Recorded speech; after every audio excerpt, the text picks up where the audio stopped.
Good morning. I am Dr. Patrice Johnson, the Vice President for the Center for Policy Analysis and Research and the Leadership Institute. Thank you so much for joining us this morning. We are getting ready to engage in the health session, and this session was curated by two of our amazing fellows, Bashar Jenkins and Dr. Megan Thompson.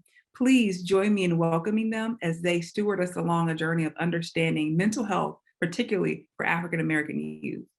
Welcome to the Congressional Black Caucus Foundation's 50th Annual Legislative Conference. My name is Dr. Megan Thompson. I am joined by my colleague, Bashar Jenkins Jr., and we are both health policy fellows with CBCF. We are excited to be with you today, co-moderating this year's General Health and Wellness session. Our session is titled, Under the Veneer of Strength. The children are telling us to solve the Black mental health crisis. This session will focus on the mental health of our Black youth. Prioritizing mental health wellness has never been more important as during this past decade. According to the report from the Congressional Black Caucus titled, Ring the Alarm, the crisis of Black youth suicide in America, the suicide death rate for Black youth has risen from 2.55 per 100,000 in 2007 to 4.82 per 100,000 in 2017. Black children under 13 years of age are twice as likely to die by suicide compared to their white peers. The mental health of our youth is even more vulnerable coming out of 2020, dueling pandemics of COVID-19 and racism. Our children who are experiencing depression and anxiety are less likely to be diagnosed and are instead labeled as troublemakers in need of discipline. The goal of this session is to amplify the warning signs seen or heard within our youth. We recognize that mental health is an ever-increasing topic of discussion in our community, and this session will uplift two dynamic Black mental health and wellness practitioners. We have two dynamic panelists rooted in communal healing work in their respective communities, and their work is recognized across the country in mental wellness advocacy circles. Our first panelist is Keisha Jackson, who serves as the executive director of Caleb's Kids based out of Michigan.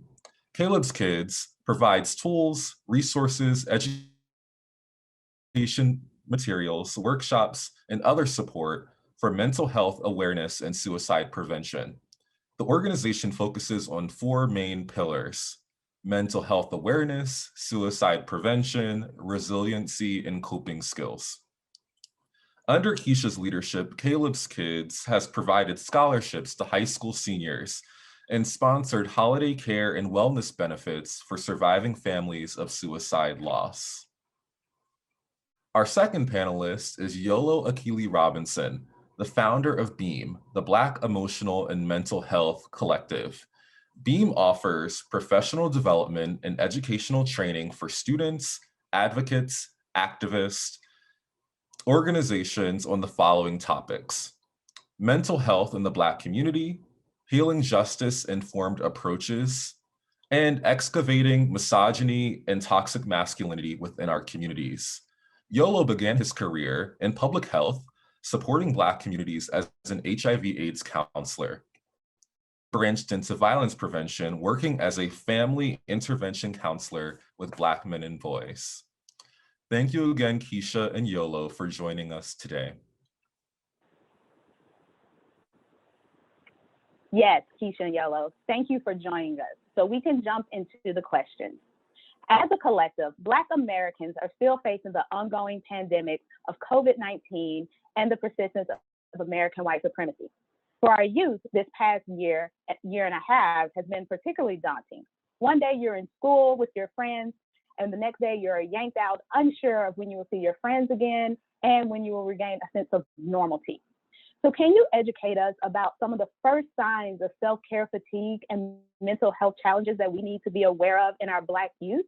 And also, can you talk about, have we made progress in terms of normalizing mental health services as a priority and seeking mental health services when necessary? I could turn it over to you, Yolo, to respond first. Yes, thank you for the question, and thank you for the opportunity to be here, part of this dialogue. So two parts of the question that you asked, right? One, how do we recognize some of the symptoms of distress in our young people, right? And then also the second part of the question I hear is that how have we approached or how we advanced in terms of talking about mental health care in our communities? So I'll take the second part first, and I'm talking to the first part. There absolutely is no doubt, as in my experience, 15 years working in community health, that we are now at this really critical moment where discussions about mental health and trauma and wellness have escalated. They are definitely a part of the mainstream, more so than ever before, right? We have celebrities, we have actors, we have highly visible therapists and wellness practitioners really bringing this conversation to the forefront of our communities. And for that, I know that I'm extremely grateful. But I'm also really mindful that as we hold that conversation, we also have to continue to fight to make services accessible to our folks, to make sure that people actually have access to the care. A lot of times I hear people like screaming, telling everybody to go to therapy, but I'm like, everyone can't access that.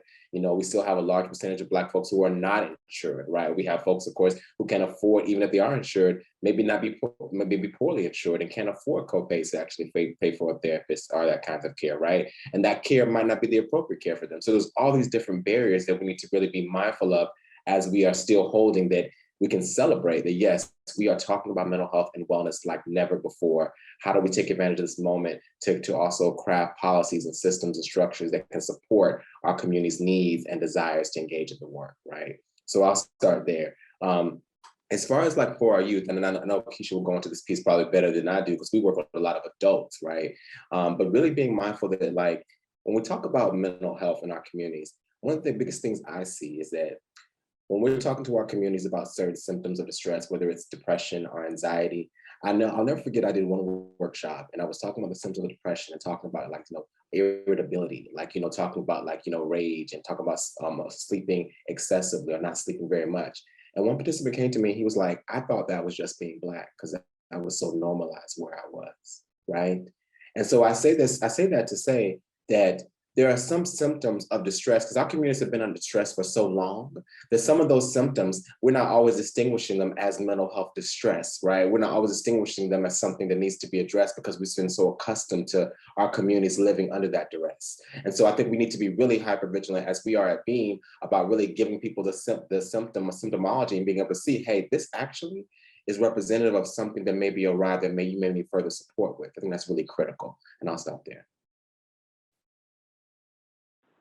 No, great answer. Keisha, would you like to jump in? Yes, and thank you again for the opportunity to be here today. And so just to add to that, when we look at our young people, a lot of the things that we are seeing as their concerns expressing themselves is that irritability, that acting out, that anger. And similar to what Yolo stated, they feel that that is just a part of the culture. That is how they should feel because they don't know. They have not experienced anything different. And they have not experienced someone telling them what it should look like on a day-to-day basis. It's not normal to feel angry all the time. It's not normal to have vast differences in your emotions within a short time frame. But if that is all that our young people have seen and have known, then they don't know anything else. So we see that expressing itself throughout the pandemic, but we also see that expressing itself through the crime, through the violence that we see in our neighborhoods. A lot of our neighborhoods have experienced an increase of those types of behaviors and those types of things. And a lot of it comes back to trauma, unaddressed trauma, and unaddressed mental illness that our young people don't know how to solve and don't know how to work with. As it relates to the increase of conversations in mental health that we see in the community, I am so grateful that we are at a place where we can talk about it, where we are at a place where celebrities talk about it. You see it on social media, you see it on television, but I also do not want us to get to a place where mental health is sensationalized or to a place where mental health is weaponized. So like Yolo said, we are at a critical point where we need to make a decision to educate our young people, educate our adults on mental health, what mental health and what mental illness is, and what does it look like in our communities specifically. No, two great answers. So thank you for that. Keisha, I'll start off the next question with you because you spoke on it a little bit, social media.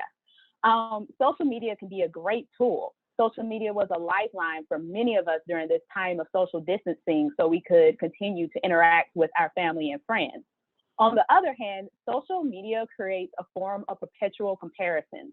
What dangers does this phenomenon have on our Black youth mental health?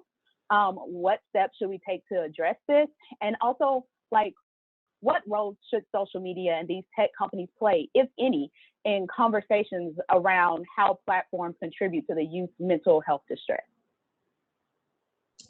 Thank you for that. And that is a really good question. When we look at social media, there's this propensity that everything has to happen immediately. Everything happens now because all we see typically are the good things that happen in one's life. Sometimes we see the negative things or the bad things. And even when young people or adults come on social media to share themselves empathetically and whole and vulnerably, they're oftentimes treated poorly when they do that.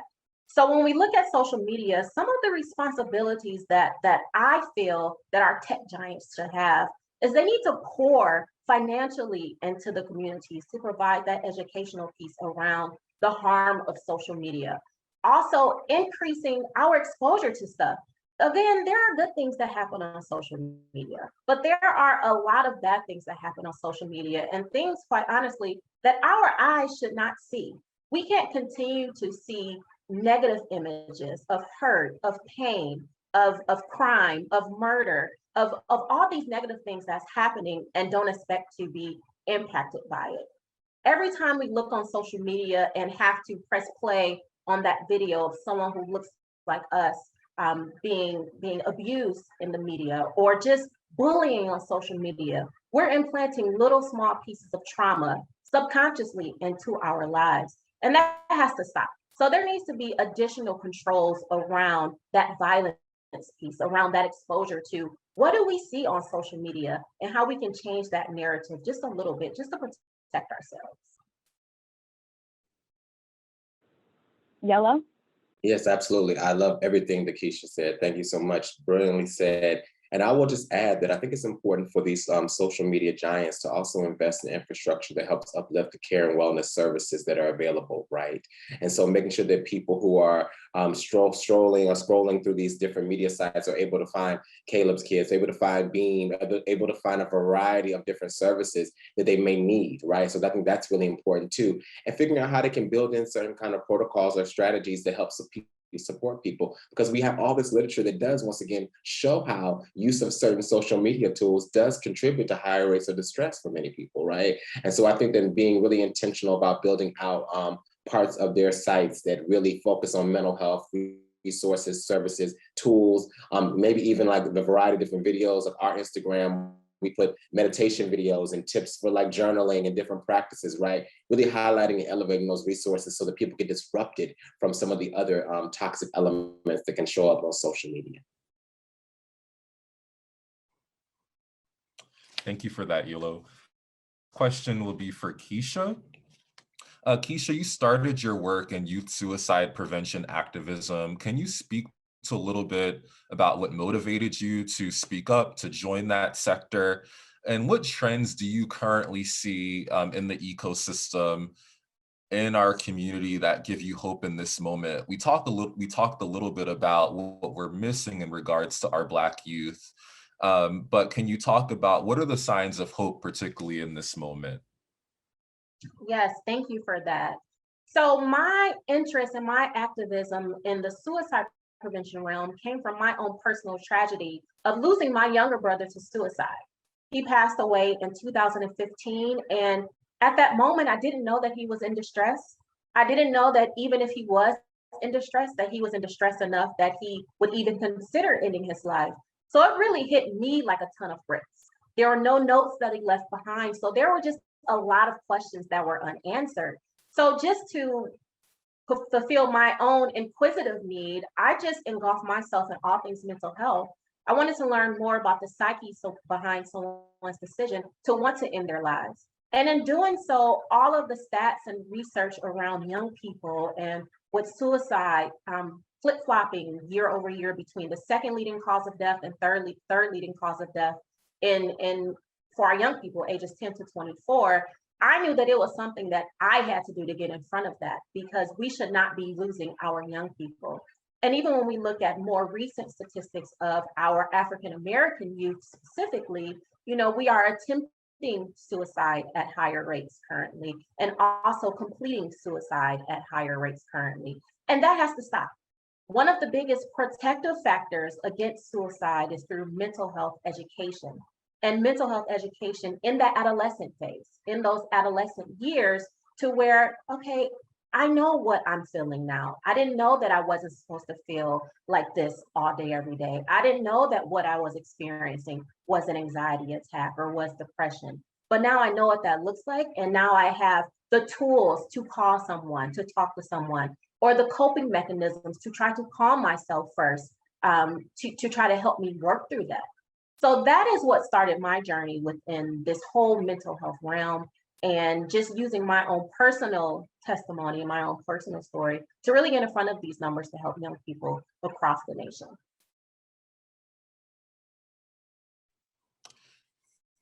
Thank you. So our next question, we would love for Yolo to really expound upon his perspective and thoughts, particularly around Black, queer, and trans youth in this moment and the status of their mental health, dealing with being doubly marginalized, dealing with both racism and homophobia in this particular moment that we find ourselves in. Absolutely. Thank you for that question. One important piece to name is that, Beam's work is built on the premise that in order for our communities to heal, we have to do more than just have psychiatrists and therapists and social workers. We need to really make sure that everyone in our community has the mental health literacy, has skills to support mental health crisis, as well as skills to be able to cultivate everyday wellness, right? And so that's really important. So a lot of our work is focused on barbers, on the activists, on the parents, on the teachers and the coaches who tend to be on the front lines of distress before, or even if someone gets to a psychological professional, right, quote unquote. So I think that's really important to name. And it's so important to name and hold that, yes, for Black, trans, and queer folks, we experience a different dimension of distress. On top of being Black, we also are experiencing the fact that we are queer, and that our communities, often in Black communities and many communities in the United States, have negative attitudes towards Black queer people, right? Towards trans kids. So what does it mean that when you constantly are in a state where your existence is questioned, if it's legitimate? I can't tell you how many times I hear conversations in Black communities like, well, I don't believe in homosexuality. It's like, how do you not believe in it? So somebody's telling you this is who they are, right? You know what I mean? And so having your existence questioned, having your desires delegitimized, whether it be through spirituality or through social culture, definitely contributes to ideation, contributes to increased anxiety and depression, right? And so we need to recognize that weeding out that deep trauma that creates those ideas around sexuality and gender, because we as Black folks have experienced so much sexual trauma, so much gender trauma in this country that informs what we believe about queer and trans folks.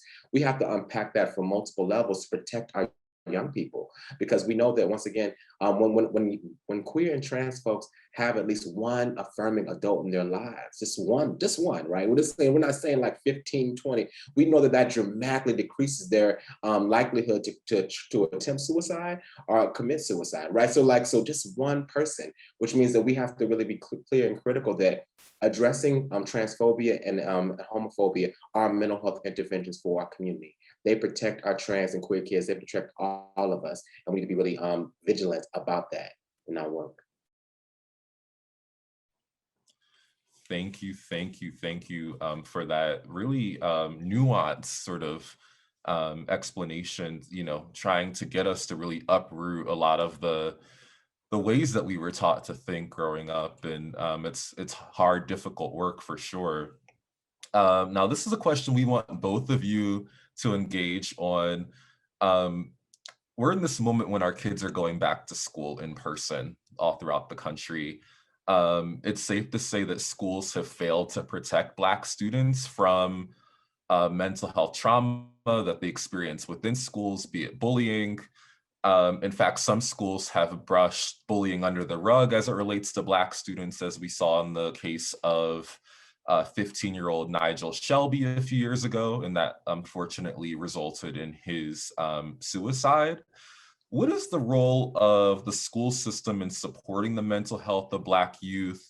How do we hold our schools accountable to be responsive to the needs of young Black folks in school, particularly in this moment where we find ourselves with states that are enacting curriculum, very vitriolic curriculum that seeks to not teach us the real history of our country. You know, states are banning critical race theory and changing curriculum. So in this particular atmosphere that we find ourselves in, how do we hold our schools accountable to be responsive to Black youth and their mental health?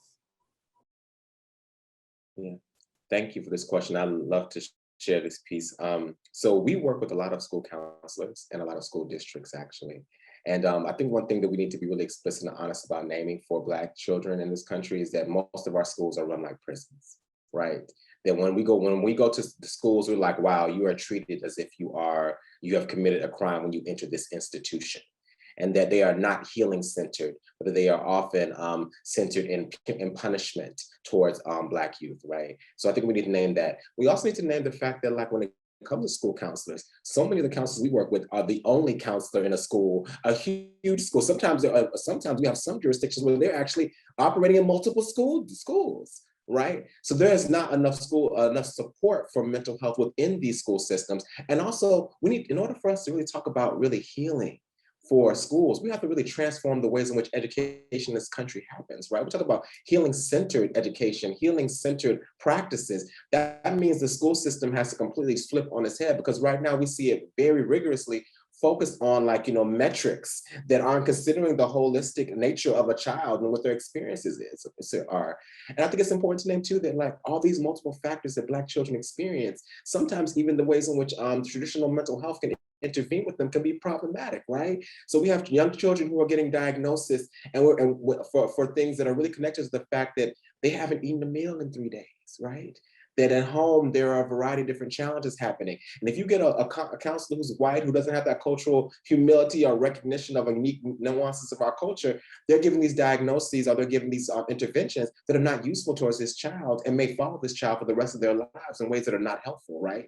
So we have to be really hyper vigilant about advocating for our children, advocating for different school systems, agitating and taking to the streets, taking to the school city councils as much as possible to help us reimagine what schools can look like and demand better care for our kids through school counselors who have cultural humility, who practice competency, and also are, like, really center our kids' needs as opposed to centering pathology and dehumanization, which we know can sometimes happen. Yes, and just to add on that, Yolo, I agree with everything that you said. When we look at our school counselors, the ratios that are determined by, like, the American Counseling Association, school counselors 250 to 1. When we think about school psychologists, 400 to 1. And those numbers are just too large. You cannot meet a need if you're operating that I need to get this person in and out.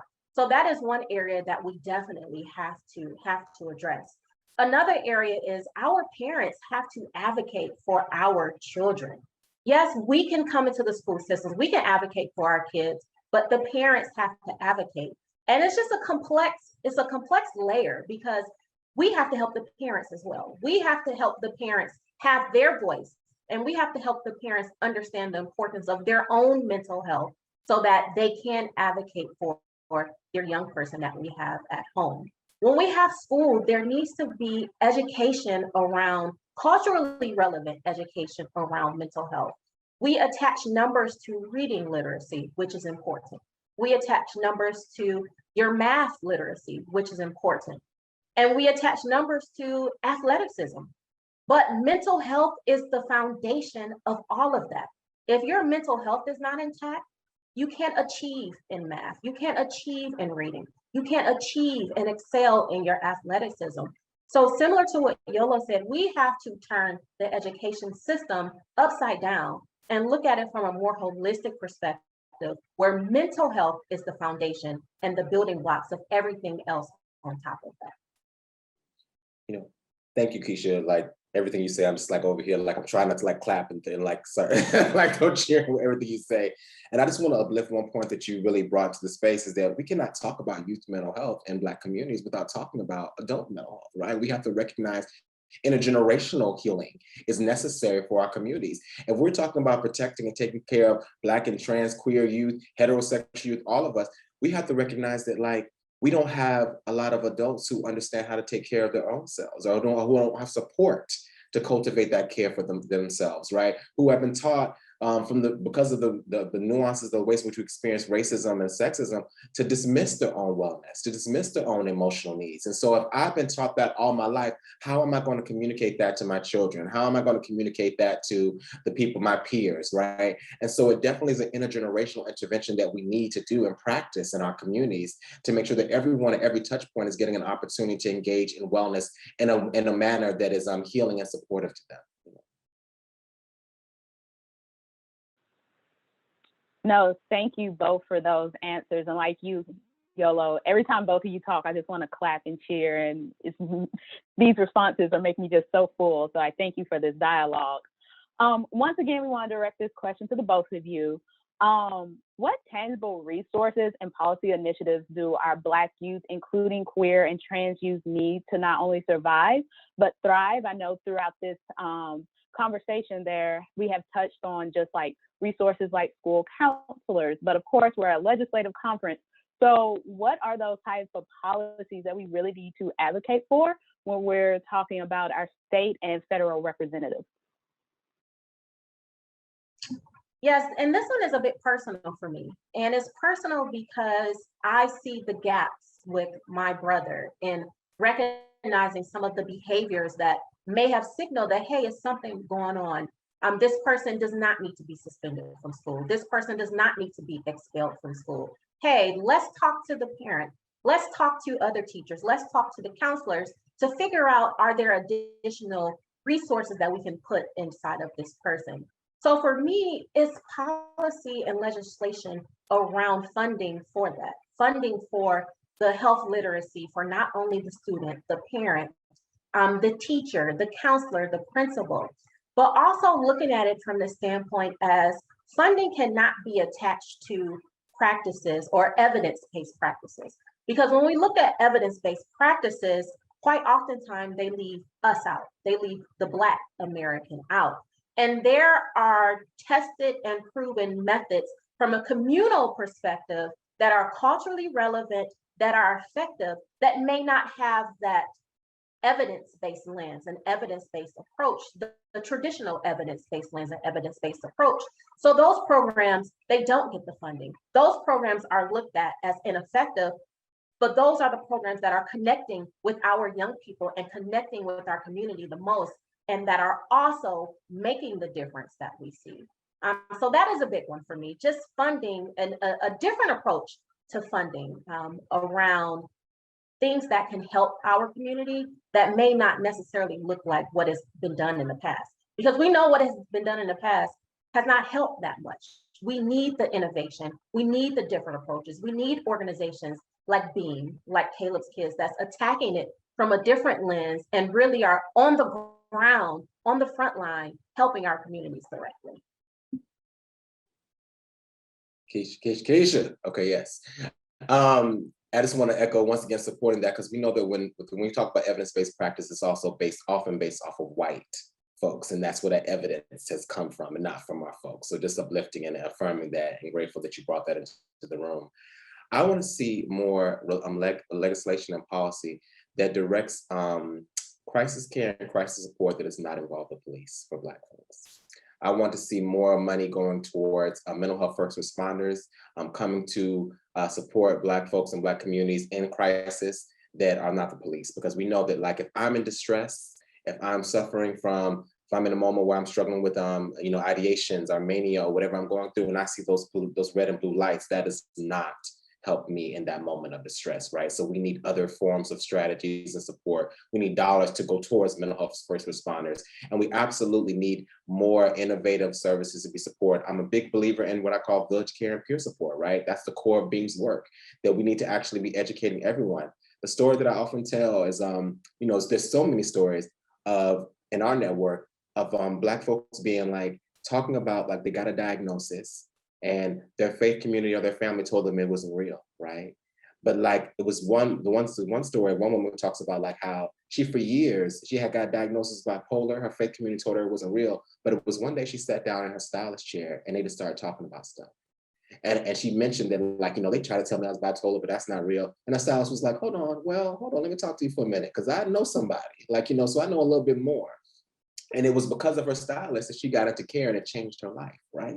And so I say that to say that we need more tools and trainings and education to be funded to help support everyone in our communities having more understanding. Because I could have went the other way. That stylist could have reinforced the negative concepts of mental health, but she had accurate information, and that means that everybody in the village needs to have accurate information to support folks. And so we need those dollars to go towards peer support programs, towards programs that focus on responses to crises that do not involve the police, towards programs that are anti-violence prevention programs, and programs that also protect queer and trans youth, and see that any program to support Black youth needs to include a Black, queer, and trans youth. That doesn't need to be separate, that we all are a part of this community, so we need to be integrated in our approaches.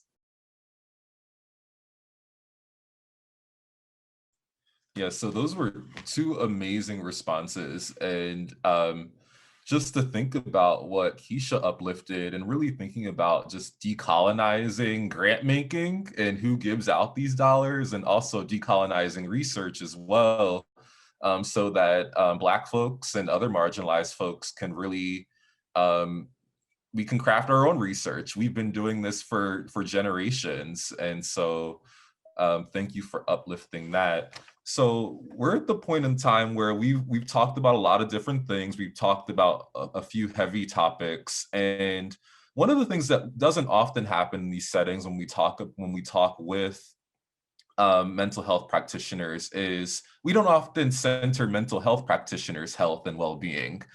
And we often forget about the work that you're doing day in and day out. And you're experiencing the same things that everyone is.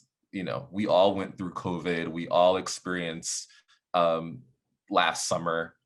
And so we kind of want to carve out this time to do a mental health exercise. Thank you, Keisha, for uplifting this wellness plan. This wellness plan is a tool that's designed to help kids identify their feelings and also identify safe contact persons to reach out to should they experience anxiety, depression, suicidal ideation.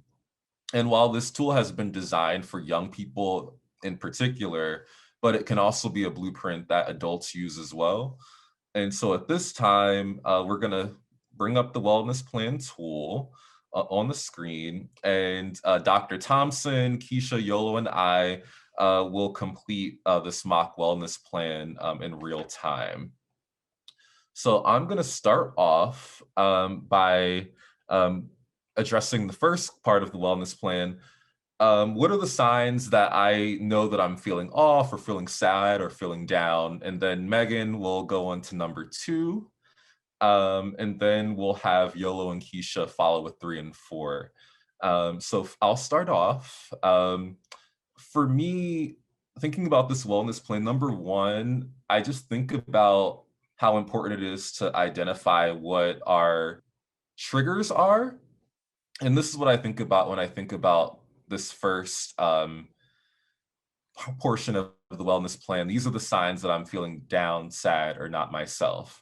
For me, I know I'm feeling sad, down, or not myself when I'm withdrawing, when I'm not doing the things that I normally do, when I'm not engaging with my friends as I normally would. Perhaps when I'm not eating as much, or perhaps when I'm overeating. Those are, signs that something might be a little off for me. So Megan, if you would like to take the second portion, these are things I can try to to help me feel better? Yes. To the second question, these are things that I can try to help me feel better. Music is definitely something I gravitate towards. Music is a mood stabilizer for me. And so anytime that I'm feeling out of whack, I can definitely just go to a playlist, whether it's Gladys Knight to Prince to Usher, hip hop, what it may be. I always just try to find the right tunes to get me to feeling better.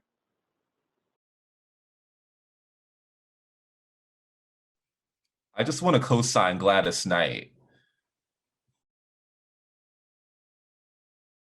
And I will take number 3. So I normally find joy in these because, so my self-care or wellness plan is working out. I try to go to the gym every morning and just start my day with like that energy boost.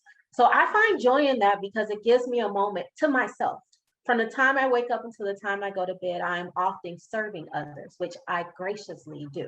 And because that is the work that I have signed up to do, and I enjoy that work. But I enjoy this time in the morning because it gives me about an hour of time just to myself where I can just zone out. If I want to think about work, then I'll think about work. If I want to think about other things that I have to do, then I'll think of those things. But it just gives me time to kind of energize myself and really get my blood flowing and the oxygen flowing through my body so that I'm able to withstand whatever the day throws at me. So that is one big thing that I do and why that brings me joy. I love it. And now we'll take the next question. When I'm feeling down, sad, or not myself, the person my age I can talk to is, and we also see 2 versions of this, right? My age and also an adult I can talk to, right? So for me, one, I am really intentional about making sure I have a sense of my wellness community, right? And so like knowing who those people are that I can kind of call for that kind of emotional health support, who will listen to me, who will validate me, who will support me. I think it's important to know who those people are because they may not be, because we have friends and people in our lives who serve different purposes in our lives, right? My club friend might not be the friend I call when I'm like, when I need some emotional support. They're good for the turn up, but they're not going to necessarily be there for the emotional support the same way, right? So for me, of course, one of them is my best friend, who when I call her, I know she'll make time to listen, to hear me, to support me as much as possible, right? And we have both talked about mental health and wellness even prior to when it gets difficult, right? So that we have a baseline of understanding of how we can show up for each other. I would say an older adult for me that I talk to, I would say is also my therapist, right? Like, really having a therapist is really critical as well for me. And I always tell people that a therapist is a co-healer for you, right? So, when I come to the space, that my therapist role is to hold space for me to help support my own healing and help me on that journey. So I still have agency in it because a lot of our folks feel like, I'm gonna get in there and she gonna do or he gonna do whatever. It's like, no, you get in there and you're in collaboration, you're in partnership, and you have to show up too, right? And so those are 2 pieces. Like one my family, I might do through my friend who I consider a family, but also through an older adult, my therapist, who's really supportive for me. So. Thank you to Dr. Thompson, to Keisha and Yolo, just for sharing and for displaying, that level of vulnerability and willingness to share in this exercise. We hope that this wellness plan will be a tool that folks will see and will use and apply as we seek to heal in our community. But we also recognize that this tool and self-care just generally must be paired with substantive and transformative policy change for our community to really heal. And so with that, I'm going to turn it to my colleague, Dr. Megan Thompson, for us to close this morning.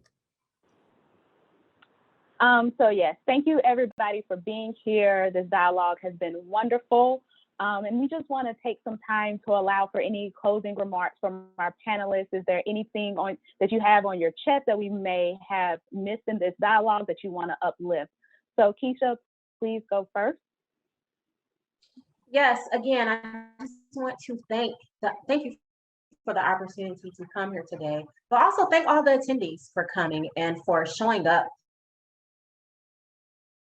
Learn more about this advocacy work. We can't do it alone. We have a huge village that we have to uplift and we have to support. a national village, a worldwide village. Our friends, families, neighbors all need us. So I commend your interest, your commitment, and your compassion in coming here today to learn just a little bit more about this. So that's all I have. Yeah, I want to echo many of Keisha's sentiments. I want to say thank you to Bashar and to Dr. Thompson for once again making sure this conversation was being had in this platform. It's so critical in this moment for our folks. And I just want to remind people that wherever you are in your community, that we all have a role in cultivating village care and cultivating wellness, right? And so it starts with us, but it moves out and radiates in terms of how we behave, how we show up for others, how we show up for ourselves. So recognizing that we all have agency, we all have a role, we can reimagine our world, we can center healing in our communities and our relationships and transform this system. We have done it before. And we will do it again for the sake of our children, for the sake of ourselves. So I wanted to support and show love to everyone attending and to know that that vision, that dream, that hope that you have for your communities is possible, and we can do it together. Amazing. So once again, thank you to our panelists, Ms. Keisha Jackson and Mr. Yolo Robinson, for being here today. The session has been very informative and necessary to help us be able to identify mental and emotional distress in our youth, as well as tangible tools to help our youth navigate their feelings and stress. We want to thank all of the listeners for taking interest in this topic. In closing, the late, great Congressman Elijah Cummings once said, "Our children are the living messengers we send to a future we will never see. So we want to send them to that future healthy, strong, vibrant, and with their destinies in their own control." Thank you. Wow, what an amazing conversation. Many thanks to Dr. Megan and Bashar for helping us engage in this really important topic regarding mental health, particularly for African American youth.